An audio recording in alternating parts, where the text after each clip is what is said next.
Hello बच्चों, let's read the question. The question says if sin square theta minus 3 sin theta upon 2 divided by cos square theta is equal to 1, then theta is equal to what? तो बच्चों हमें इस question में theta के value को find out करने हैं। सबसे पहले बच्चों हम लोग इस क्वेश्चन को सॉल्व करने के लिए जिसकी कॉन्सेप्ट का यूज करने वाले हैं वह की कॉन्सेप्ट होगा बच्चों हमारा ट्रिगोमेट्रिक आइडेंटिटी। एंड एक ट्रिगोमेट्रिक आइडेंटिटी है बच्चों हमारे पास sine square theta plus cos square theta is equal to 1, क्योंकि क्वेश्चन में हमें साइन एंड कॉस ही दिख रहे हैं। तो यहाँ से बच्चों हम लोग sine square theta is equal to लिख सकते हैं 1 minus cos square theta, and cos square theta की जगह पे भी लिख सकते हैं 1 माइनस साइन स्क्वायर थीटा। अब चलिए गिवन इक्वेशन पे नजर डालें। हमारे पास गिवन है sine square theta minus 3 sine theta plus 2 divided by cos square theta is equal to 1। अगर बच्चों बोथ साइड मल्टीप्लाई करें हम तो like sine square theta minus 3 sine theta plus 2 is equal to cos square theta. अब बच्चों अगर इस cos square को भी हम लोग साइन में बदल दें ताकि हमें कैलकुलेट करने में थोड़ी सी सुविधा होगी। एंड बच्चों इस कॉस स्क्वायर के बदले हम लोग 1 माइनस साइन स्क्वायर थीटा लिख सकते हैं। एंड इस साइन स्क्वायर थीटा को अगर एलएचएस में लाया जाए तो यह प्लस साइन स्क्वायर थीटा आएगा और ऐड होकर के 2 times of sine square theta बन जाएगा। एंड यह बन गया minus 3 times of sine theta plus 2 minus 1 equal to 0। तो बच्चों अब हमें एक क्वाड्रेटिक इक्वेशन बन गया in terms of sine. Sine के टर्म में हमारे पास एक क्वाड्रेटिक इक्वेशन बन गया है।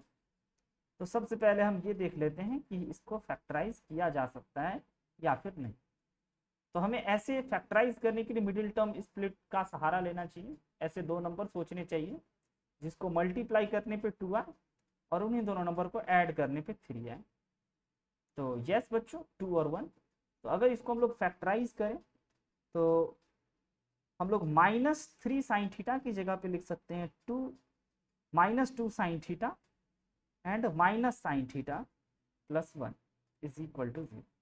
अब अगर इन दोनों में से कॉमन ले बच्चों तो कॉमन आ जाएगा हमारे पास 2 साइन थीटा एंड बच जाएंगे sign theta minus 1। And in दोनों में से कॉमन ले तो इन दोनों में से कॉमन सिर्फ और सिर्फ माइनस 1 आएगा। तो हमारे पास ये हो गया sine theta minus 1 is equal to 0। And अब इन दोनों टर्म में से कॉमन ले तो हमारे पास अगेन कॉमन आ जाएंगे साइन थीटा माइनस 1 एंड बच्चों 2 sine theta minus 1 is equal to 0। Now बच्चों यहां से हम लोग लिख सकते हैं sine theta is equal to 1 एक चीज, एंड दूसरा चीज 2 sine theta is equal to 1/2। तो यहाँ से sine theta is equal to 1 हो गया, यानी कि थीटा जो होगा वो हमारा 90 डिग्री होगा। एंड अगर बच्चों थीटा 90 डिग्री होता है तो यह हमारा कॉस स्क्वायर 90 0 बन जाएगा जो कि नॉट डिफाइंड हो जाएगा। तो हमारा यह थीटा इज इक्वल टू 90 नहीं होगा। देन अगर हम लोग फाइंड आउट ये करें कि sine theta is equal to 1/2 है तो 1/2 साइन का कितना डिग्री वैल्यू होता है बच्चों में ये याद करना होगा। तो साइन 30 डिग्री 1/2 के इक्वल होता है। तो इस 1/2 की जगह पे we can write sine 30 degree.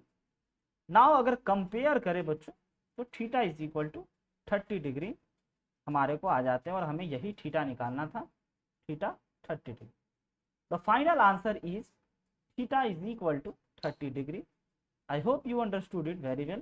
Best of luck. Thank you.